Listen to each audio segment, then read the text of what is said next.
Selamat datang di channel YouTube Borin Vlog. Di kesempatan ini saya akan mengisahkan sebuah kisah legenda terkait asal-usul Sungai Segah dan juga terkait dengan legenda yang ada di Sungai Segah yang ada di Kabupaten Berau di Provinsi Kalimantan Timur. Bagaimana kisah legendanya? Silakan disimak berikut ini. Sungai Segah adalah sebuah sungai yang terletak di Kabupaten Berau di Provinsi Kalimantan Timur. Sungai ini merupakan salah satu sungai terbesar yang ada di kabupaten tersebut dan membentang dari hulu di Kecamatan Segah hingga bertemu dengan Sungai Kelai di Tanjung Redeb. Tanjung Redeb merupakan pusat pemerintahan Kabupaten Berau itu sendiri. Adapun terkait dengan Sungai Segah ini, ada sebuah kisah legenda dari cerita rakyat di Berau dan berikut adalah kisah lengkapnya. Alkisah, pada zaman dahulu kala, sebelum banyak masyarakat memeluk agama Islam, masyarakat Berau menganut kepercayaan animisme, yaitu kepercayaan terhadap kekuatan alam. Orang-orang masih percaya bahwa alam memiliki kekuatan yang mengatur kehidupan manusia. Saat ini, di wilayah Berau terdapat sebuah desa yang terletak di tepian Sungai Segah. Walaupun desa itu jauh terpisah dari desa lainnya, penduduknya hidup aman dan damai. Mereka hidup berasal dari bertani dan juga berburu. Masyarakat kala itu masih sangat percaya terhadap nasib baik dan buruk. Mereka percaya bahwa melanggar adat dapat menyebabkan musibah besar. Hingga pada suatu hari, ada dua orang anak laki-laki pergi memancing di ujung desa tersebut. Rupanya, hari itu merupakan hari sial bagi mereka, karena sejak pagi hingga sore tidak seekor ikan pun mereka peroleh. Adapun ketika hampir petang, mereka sudah berputus asa dan bermaksud akan berhenti memancing. Namun, tiba-tiba pancingan salah seorang direnggut oleh ikan. Tetapi ternyata hanya seekor ikan gabus yang berukuran sangat kecil, atau hanya seekor anak ikan yang belum dewasa. Mereka merasa kesal dan ikan itu pun tidak dibawa pulang. Mereka kemudian menyalakan api dan ikan itu dibakar hidup-hidup tanpa disiangi terlebih dahulu. Ikan itu pun menggelepar-gelepar karena merasa kepanasan, dan kedua orang itu kemudian merasa senang karena sakit hati mereka terasa sudah terbalas. Namun, walaupun ikan tersebut tampaknya sudah mati, tetapi masih terus menggelepar. Keanehan pun terjadi. Sang ikan kemudian bertambah kuat dan tubuhnya pun semakin membesar. Ikan tersebut terus membesar sampai akhirnya menyerupai naga dan berusaha turun ke air. Tenaganya melebihi tenaga raksasa.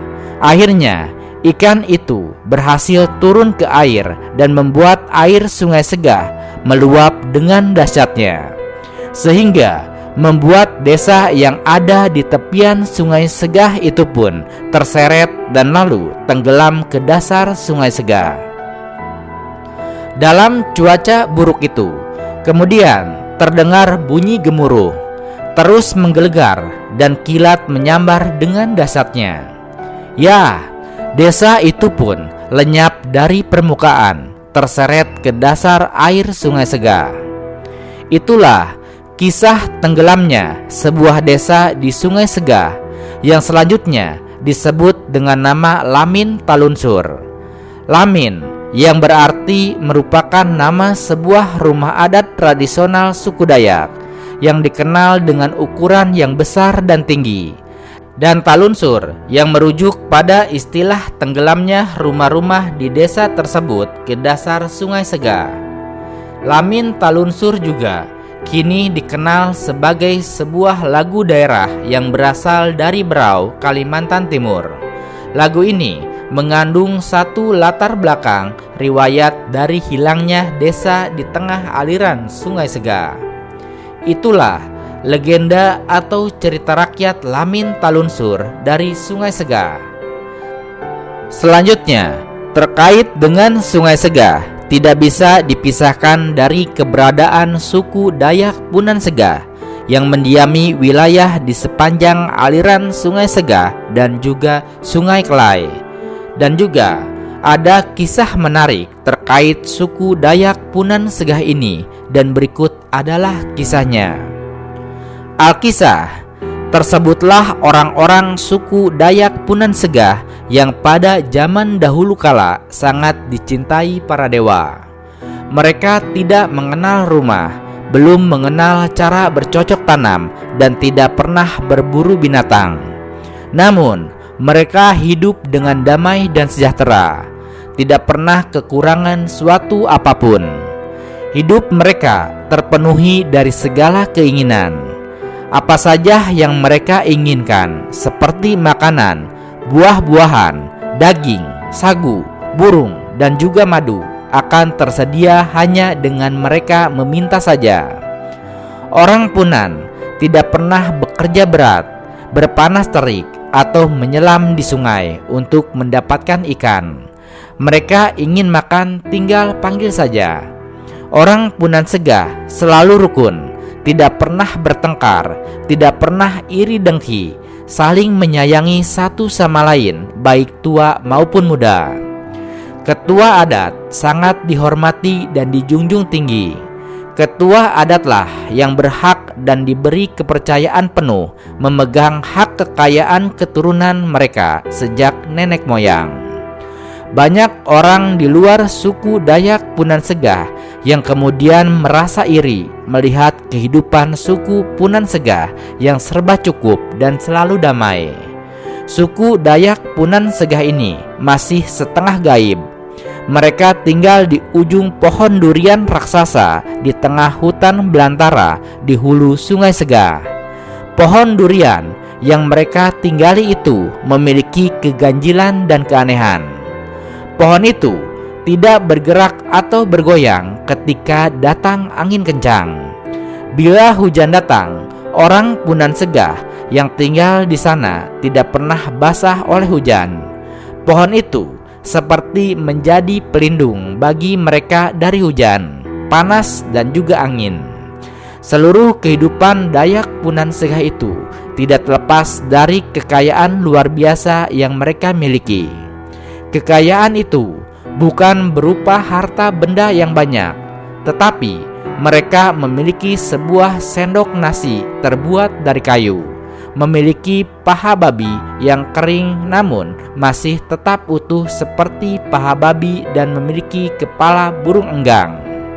Ketika harta itu didapat nenek moyang mereka dari langit, yang khusus diturunkan dan diberikan kepada mereka agar mereka selalu hidup bahagia, damai, dan juga sentosa. Bila mereka lapar dan ingin mendapat nasi, maka pusaka sendok nasi itu dipukul-pukulkan oleh ketua adatnya ke batang pohon durian sambil membaca mantra-mantra atau doa-doa kepada para dewa, dan juga diiringi nyanyian. Maka datanglah nasi yang masih panas ke hadapan mereka masing-masing.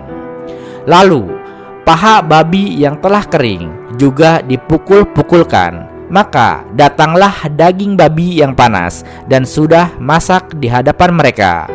Lalu kepala burung enggang juga dipukul-pukulkan ke batang durian. Maka muncullah berbagai jenis daging burung yang sudah matang dan juga empuk. Mereka kemudian makan dengan lahap sesuai kebutuhan mereka. Dan setelah selesai makan, semua yang ada di hadapan mereka itu pun akan menghilang entah kemana. Lain lagi untuk mendapatkan sagu. Orang Punan Sega tidak perlu menebang pohon sagu. Mereka cukup membuat lubang di batang sagu. Lalu batang pohon sagu dipukul-pukul saja, maka sagu sudah bersih langsung keluar dari lubang batang pohon sagu tersebut. Orang Punan lalu mengambil sagu itu dengan tanpa sampai menginjak tanah. Namun ratusan tahun kemudian, ternyata ada orang yang berusaha mengintip pohon durian tempat tinggal orang Punan tersebut. Setelah lama, orang tersebut kemudian berusaha mengetahui rahasia kehidupan suku Dayak Punan Segah. Maka tahulah dia tentang rahasia mereka. Maka berita mengenai kehidupan orang Punan Segah pun kemudian tersebar, dan gemparlah berita itu menjadi buah bibir semua orang kampung di tepian sepanjang Sungai Segah dan sampai ke pesisir pantai dan juga negeri-negeri lain yang jauh. Dan mulailah banyak orang yang berusaha untuk memiliki pusaka suku Dayak Punan Segah tersebut. Namun mereka tidak ada yang berhasil, karena kapak-kapak mereka yang sangat tajam sekalipun tidak dapat merobohkan pohon durian raksasa itu. Jangankan roboh, bahkan terluka pun tidak, karena batang pohon durian tersebut secara gaib ada yang melindungi, yaitu para dewa. Dan pada suatu hari ada seorang bernama Bahgai yang juga ingin merebut pusaka suku Punan Segah.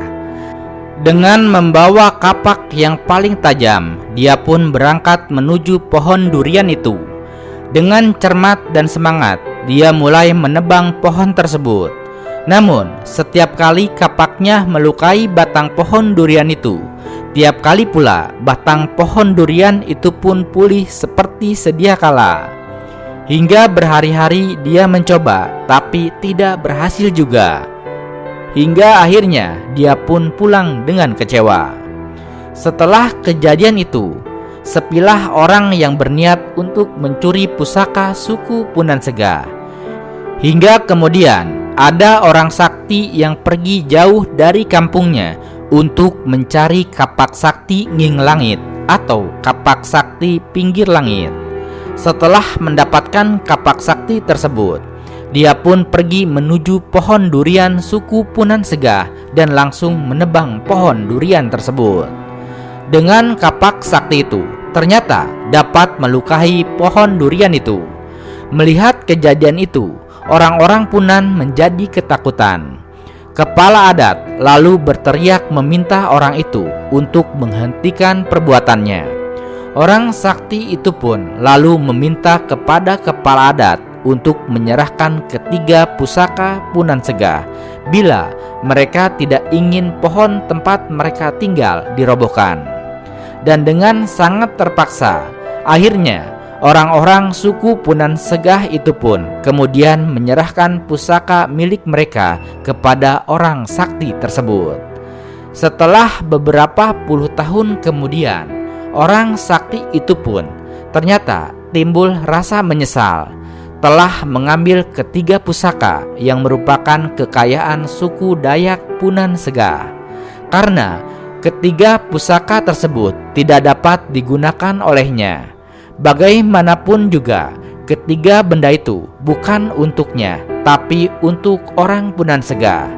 Orang itu pun sakit selama puluhan tahun lamanya, tidak pernah sembuh dan juga tidak bisa mati. Dia mengalami penderitaan yang panjang.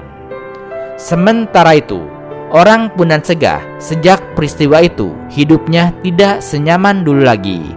Mereka harus berusaha dan berburu untuk mendapatkan makanan. Hanya satu keajaiban yang mereka masih miliki, yaitu mengambil sagu, di mana mereka cukup melubangi batang sagu dan memukul-mukulnya, lalu sagu keluar dan siap dimakan.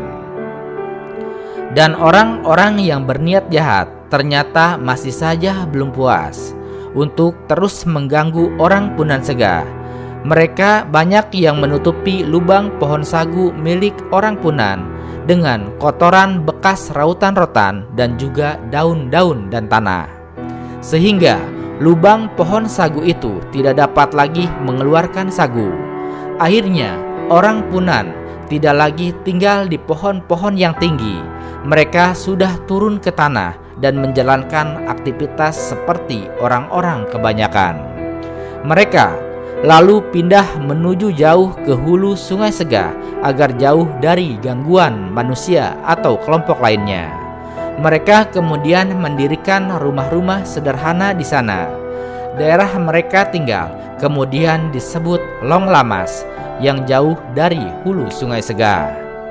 Seiring berjalannya waktu, orang Punan Segah pecah menjadi kelompok-kelompok kecil dan pindah ke Long Ayap, Long Pai, Melinau, dan juga Long Yin. Sisanya masih bertahan di Long Lamas. Tapi kampung pertama ini kemudian juga harus ditinggalkan, pindah ke Long Okeng. Di kampung Long Okeng inilah suku Punan Segah hingga kini masih bertahan. Long Okeng sendiri adalah sebuah dusun atau kampung yang terletak di hulu Sungai Segah, lebih tepatnya di Kecamatan Segah di Kabupaten Berau di Provinsi Kalimantan Timur. Ya, itulah kisah legenda terkait dengan Sungai Segah dan juga kisah mengenai suku Dayak Punan Segah yang ada di wilayah Kabupaten Berau di Provinsi Kalimantan Timur. Terima kasih sudah menyimak kisah ini di channel YouTube Borin Vlog. Di channel ini Anda juga bisa menyimak berbagai kisah legenda lainnya, baik itu terkait dengan asal-usul sungai maupun asal-usul gunung, baik itu yang ada di Kalimantan Timur maupun berbagai wilayah Indonesia. Terima kasih atas perhatiannya dan sampai jumpa di cerita lainnya.